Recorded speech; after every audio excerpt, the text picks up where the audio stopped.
ایک ہی موضوع ہے اور مکمل تفصیل کے ساتھ اسے آج میں نے ڈسکس کرنا ہے. کیسے پاکستان میں اشرافیہ کے مفادات کا تحفظ کرتی ہے دن دہاڑے، جب عوام بلک رہے ہوں، سسک رہے ہوں، 400 روپے لیٹر تک پیٹرول گیا ہو، آلو کا کاشتکار مکمل رل چکا ہو، 1 ایکڑ کو 80,000 روپے لینے کو تیار کوئی نہ ہو، گندم والا ابھی تک دہائی دے رہا ہو، کاروبار 8 بجے بند ہو جاتے ہیں، بجلی ملتی نہیں ہے. اس بیچ میں اشرافیہ کے مفادات کا تحفظ کرتی ہے. یہ ہے وہ کہانی جو جڑی ہے اسلام آباد میں واقع پوش علاقہ، حساس علاقہ، قیمتی ترین علاقہ، ریڈ زون کا علاقہ 1 کانسٹیٹیوشنل ایوینیو. یہ وہ ٹوین ٹاورز ہیں جہاں پہ ہوٹل بننا تھا. رات گئے، جمعرات اور جمعے کی درمیانی شب پولیس پہنچی، خالی کریں جی، سی ڈی اے نے کینسل کر دیا سارا معاملہ، عدالت کا حکم آ چکا. یہ صبح سویرے جو میں نے ویلاگ کیا اس میں آپ کو بتایا کہ یہ بڑی اہم عمارت ہے، اسے خالی کروانے کے احکامات آ گئے ہیں.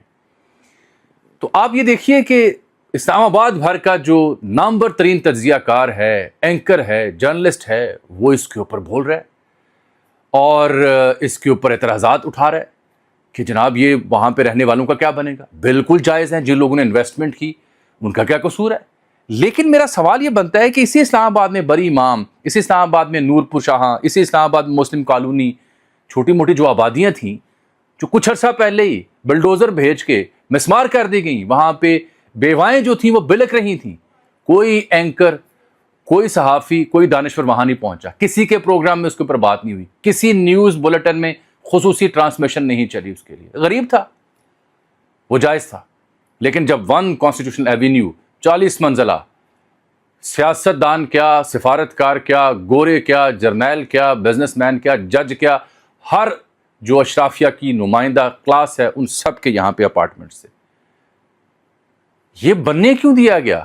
اور آپ تازہ سن لیں اپڈیٹ مجھ سے، میں کہانی پوری آپ کو بیان کرتا ہوں. تازہ اپڈیٹ یہ ہے کہ وزیر اعظم صاحب ایکشن میں آئے ہیں، خصوصی کمیٹی بنا دی گئی ہے. طلال چودھری ہوں گے سیکرٹری کابینہ اور سیکرٹری کامرس اس کا حصہ ہوں گے، وزیر قانون اعظم نذیر تارڑ بھی ہوں گے، اور کہا گیا کوئی بھی متاثرہ شخص جو ہے اپنی جو معروضات ہیں وہ پیش کر سکے گا. کمیٹی متاثرین کو سنے گی.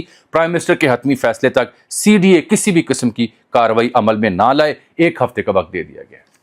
یہ آپ کو یاد ہے وہ نسلہ ٹاور بھی گرا تھا کراچی میں، جسٹس گلزار میں خطب چیف جسٹس تھے، تو تب تو اسے منہدم کر کے دم لیا گیا تھا وہ انکروچ ایریا کے اوپر. اپروچ تو پھر ایک سے رکھی جائے نا.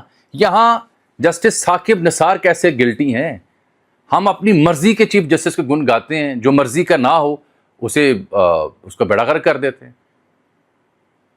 قاضی فائز عیسیٰ کے اوپر 1000 اعتراضات کریں، لکھ رج کے کریں، آئین کا بیڑا غرق کر کے گیا، لیکن ثاقب نثار کیوں پوتر قرار پاتے ہیں؟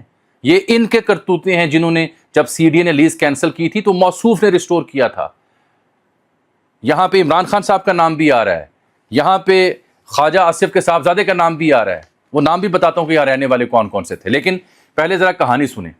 یہ 2005 میں یہاں پہ یہ منصوبہ شروع ہونا تھا، یہ گرینڈ حیات ہوٹل بننا تھا.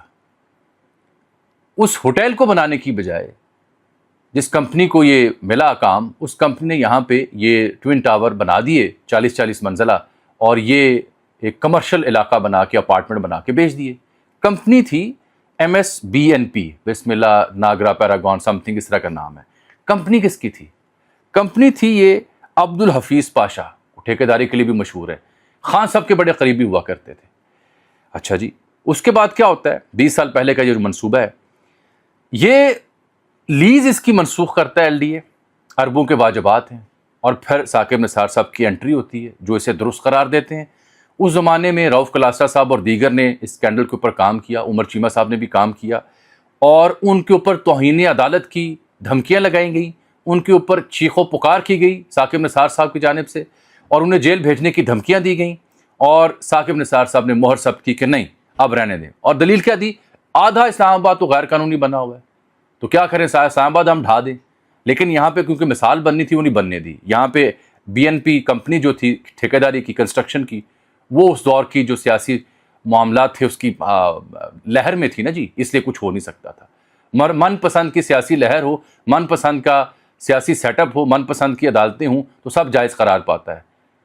کوئی اور ہو تو صورتحال یکسر بدل جاتی. یہ صرف ایک دور کی کہانی نہیں ہے، یہ اندھیر نگری چوپٹ راج ہے اسلام آباد کی کیا بات آپ کو بتائیں. بہرحال یہ گرینڈ حیات ہوٹل یہاں بننا تھا, رہائشی کمرشل پلاٹ یہاں بن گئے. اب سوال پیدا ہوتا ہے سی ڈی اے سارے عمل میں کہاں تھا؟ جن لوگوں نے اجازت دی بننے کی وہ کہاں تھے؟ جن لوگوں نے مہر ثبت کی اب وہ کہاں ہیں؟ اب ان رہائشیوں کا کیا قصور ہے؟ چاہے وہ امیر ہیں چاہے وہ ایلیٹ ہیں. یہ تو غلط بات ہے کہ اگر کسی نے سرمایہ کاری کی اور وہ بے گھر ہو یا اس کو نقصان پہنچے. اصل ذمہ داروں پر نہیں جائیں گے کبھی بھی. یہ تعین کبھی نہیں کریں گے کہ ثاقب نثار نے غلط فیصلہ کیوں کیا. یہ تعین کبھی نہیں کریں گے کہ سی ڈی اے نے کیوں بننے دیا. یہ تعین کبھی نہیں کریں گے کہ یہ فلاں کمپنی کو ٹھیکہ کیوں ملا. اس کمپنی کے بارے میں ایک اور بات سنیں. اس کمپنی کو ٹھیکہ جب ملا تو یہ جب آکشن ہو رہی تھی زمین کی تو جناب علی اس زمین کی آکشن سے کچھ ہی عرصہ پہلے تازہ یہ کمپنی مارز وجود میں آئی, جو کہ ہمارے پاکستانیوں کی ایک بڑی باریک واردات ہوتی ہے. کوئی بھی موٹر وے گزرنی ہو پتہ چل جاتا ہے سیاستدانوں کی وجہ سے, بیوروکریٹس کی وجہ سے فلاں جگہ سے گزرنی ہے, زمینیں دھڑا دھڑ خرید لی جاتی ہیں. پیٹرول پمپ بننا ہو, پلازے بننے ہوں, دھڑا دھڑ کمپنیاں رجسٹر ہو جاتی ہیں. تو یہ جو ایلیٹ کیپچر کے نام پہ جو اس ملک کو لوٹا جا رہا ہے, اصل کہانی وہ ہے. بہرحال پھر کیا ہوتا ہے, پھر اس کے بعد پلاٹ جب بی این پی کو دے دیا گیا, یہ بن گئی یہاں پہ منزل, تو ثاقب نثار صاحب کی سربراہی میں 3 رکنی بینچ نے یہ جو گرینڈ حیات ہوٹل کے نام پہ لیز ملی تھی وہ سی ڈی اے نے کینسل کی. اسے انہوں نے سی ڈی اے نے جو کینسل کی اسے ریسٹور کر دیا اور کہا جی 18 ارب روپے کا آپ پہ جرمانہ کرتے ہیں. اس جگہ کی مالیت کا اندازہ لگائے بغیر, آزادانہ طور پر تخمینہ لگائے بغیر اپنے منہ چک کے 18 ارب روپیہ جرمانہ کرتا. وہ جرمانہ بھی بغیر حساب لایوں کیتا. اس جرمانے کا بھی کچھ حصہ ادا کیا گیا اور باقی ماندہ رقم کا کسی کو ککھ پتہ نہیں ہے کہ وہاں پہ کیا ہوا ہے. آگے چلتے ہیں. ثاقب نثار نے یہ بھی پوچھا کہ 13 سال سی ڈی اے سوئی رہی کیا؟ لیکن ساتھ آپ وہ نسلہ ٹاور بھی یاد کریں جس کو جسٹس گلزار صاحب نے مسمار کروا دیا تھا, منہدم کروا دیا تھا, کیونکہ وہاں اتنی بڑی ایلیٹ نہیں رہتی تھی. تھا وہ بھی قبضے کی جگہ پہ. میں یہ نہیں کہہ رہا کہ وہ غلط فیصلہ تھا, لیکن وہاں ایلیٹ نہیں رہتی تھی. یہاں جیسے یہ کل رات عمارت خالی کرنے کی باتیں ہوئیں تو میرے کچھ دوستوں سے بات ہو رہی تھی, تو میں نے کہا جناب علی جہاں جتنے پاورفل لوگوں کے فلیٹس ہیں یہ سوال ہی نہیں پیدا ہوتا کہ اسے منہدم کروا دیا جائے. سوال ہی نہیں پیدا ہوتا, کوئی بیچ کی راہ نکلے گی. وہی ہوا, پرائم منسٹر تک باتیں گئیں اور کمیٹی وہاں پہ بنا دی گئی ہے.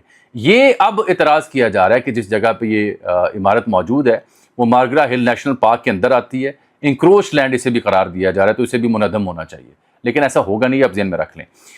اب جو نسلہ ٹاور تھا اس کی تو ری فنڈنگ کی بات ہوئی تھی متاثرین کو, اس میں بھی آپ کو پتہ ہے کیا معاملہ ہے. ایک خبر میں دینے لگا آپ کو بڑی اہم. اعجاز الاحسن ایک ہوا کرتے تھے, یاد ہے آپ کو؟ اعجاز الاحسن جو ثاقب نثار کے سربراہی میں بینچ بیٹھا تھا اس کانسٹیٹیوشن 1 بلڈنگ کو دیکھنے کے لیے, اور جو نسلہ ٹاور کا بینچ بیٹھا تھا, دونوں کا حصہ تھے. اب آپ پوچھیں گے بھی اعجاز الاحسن کی کیا خوبی ہے؟ اعجاز الاحسن جب اس بینچ میں بیٹھے نا ثاقب نثار کے ساتھ, تو اعتراض کیا تھا سی ڈی اے نے کہ یہ اس کمپنی جس نے یہ بنائی ہے عمارت حفیظ شیخ کی, حفیظ پاشا کی, ٹھیکیدار کی, اس کمپنی کا وکیل رہا ہے. تو ثاقب نثار صاحب نے یہ اعتراض مسترد کر دیا تھا. یہ ہیں وہ کارنامے, یہ ہیں وہ کرتوتیں جو بیان کرتے ہوئے زبان پہ دندل پڑتی ہے, چاہے قاضی فائزہ کے دور کی ہوں, اس دور کی ہوں, افتخار چودھری کے دور کی ہوں. ان تمام لوگوں نے بیڑا غرق کیا ہے اس ملک کی جوڈیشری کا. سی ڈی اعتراض کر رہا ہے کہ آپ کے ساتھ جو بندہ بیٹھا ہے جس کمپنی کا کیس ہے اس کا وکیل رہا ہے, اس کے مفادات سیم ہو سکتے ہیں. اڑا کے رکھ دیے ثاقب نثار نے, اور آپ وضاحتیں دیتے پھرتے ہیں. اب ہماری بھی ملاقات ہوئی کچھ عرصہ پہلے, اب جب جو لوگ ملتے ہیں تو وضاحتیں دیتے رہتے ہیں کہ اگر اس دور میں کوئی میں نے آپ کے ساتھ بدسلوکی کی ہو, عدالت میں آپ سے شاؤٹ کیا ہو, اب وضاحتیں دیتے پھرتے ہیں. بارکیف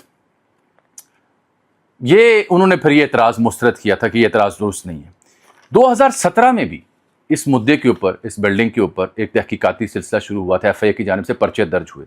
شاہد اسلم صاحب ہمارے ایک دوست ہیں, امریکہ ان دنوں ہوتے ہیں, انہوں نے بتایا ہے کہ تب یہ جو حفیظ شیخ نامی ٹھیکیدار تھا M S B N P نامی کمپنی کا, اس نے جب ایف آئی اے کے معاملات بنے تو اس نے اسلام آباد ہائی کورٹ میں سے چیلنج کیا.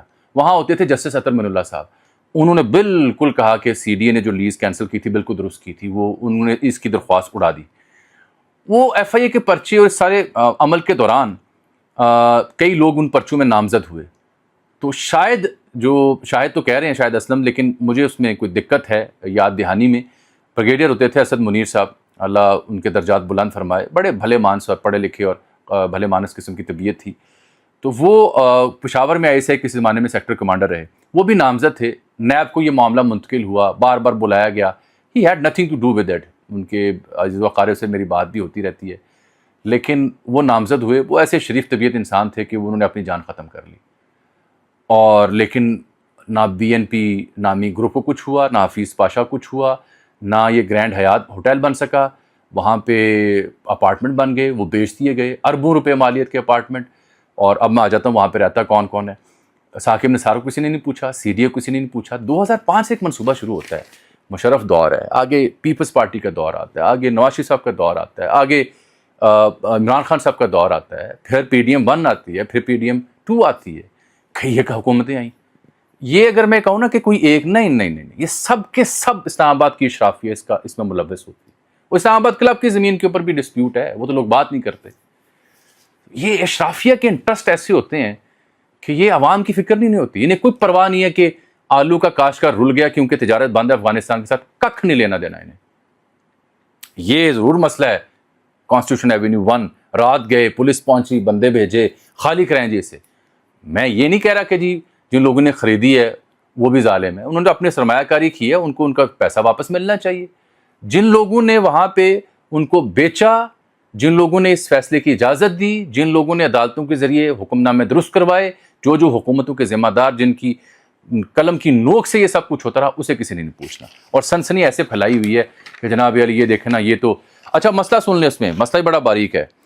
مسئلہ یہ ہے کہ ایک کہانی یہ بھی سمجھ آتی ہے کہ جی وہ جب امریکہ ایران مذاکرات ہوتے، یہ بلڈنگ چونکہ بڑی مرکزی جگہ پہ اسلام آباد اگر آپ جائیں آپ کو نظر آتا ہے، تو وہ وہاں بیٹھ کے وفود کے ویژولز لیے گئے، تصویریں بنائی گئیں، اور پھر امبیسیاں بھی نظر آتی ہیں. تو بڑا سینسٹیو علاقہ ہے، یہ نہیں ہونا چاہیے، پرابلم ہوتی ہے. اپنی جگہ ہوگا یہ مسئلہ، لیکن پھر ہوٹل بنا کیوں نہیں تھا، یہ اس کا جواب ہمیں نہیں دیا جاتا. میں اب نام بتاتا ہوں آپ کو کہ اس جگہ پہ کون کون لوگ رہتے ہیں. 2017 کی ایک لسٹ ہے جو منظر عام پر آئی ہوئی ہے. اس میں خان صاحب نے بھی فلیٹ رکھا ہوا تھا، ان کے نام پہ بھی تھا. شندانہ گلزار کا نام تھا، لیکن میں نے پڑھا ہے غور سے لسٹ میں یہ شندانہ اورنگزیب ہیں. اب یہ کون ہے مجھے نہیں معلوم. محترمہ کشمالہ کا نام بھی ہے، یہ کون ہے مجھے نہیں معلوم. خواجہ اسد کہا جاتا ہے خواجہ صاحب کے بیٹے ہیں. سابق نیول چیف کا ذکر ہے، فارن سیکرٹری سابق کا ذکر ہے. ناصر الملک صاحب جو جج رہے، قائم مقام پی ایم بھی رہے. جام کمال ابھی بھی حکومت کا حصہ ہیں.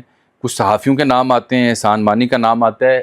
لسٹ میں باریکی سے دیکھا جائے تو مسٹر مارک کاٹس ان کا نام بھی آتا ہے، کوئی گورا ہے اس کا نام بھی ہے. پھر عامر نثار ہیں، ان کا نام بھی آتا ہے. یہ کہانی یہ نہیں ہے سر، یہ جو سب لوگ ہیں ان سے انہوں نے اگر لیے ہیں اپارٹمنٹس تو کوئی بری بات تو نہیں ہے. اگر کسی کے پاس سرمایہ ہے، سرمایہ کاری کی ہے، ان کا کیا قصور ہے اس معاملے میں؟ بالکل لینے چاہیے. قصور آپ سمجھنے کی کوشش کریں کہ فورن کمیٹی بنا دی گئی ہے، یا تو اس کو اللیگل قرار دیں جو کہ ہے، اللیگل قرار دے کے خالی کریں. اس کمپنی جس نے بیچا اس سے ہرجانہ لیں، متاثرین کو پیسے پے کریں، کہانی ختم کریں. لیکن بھائی کون کروائے گا؟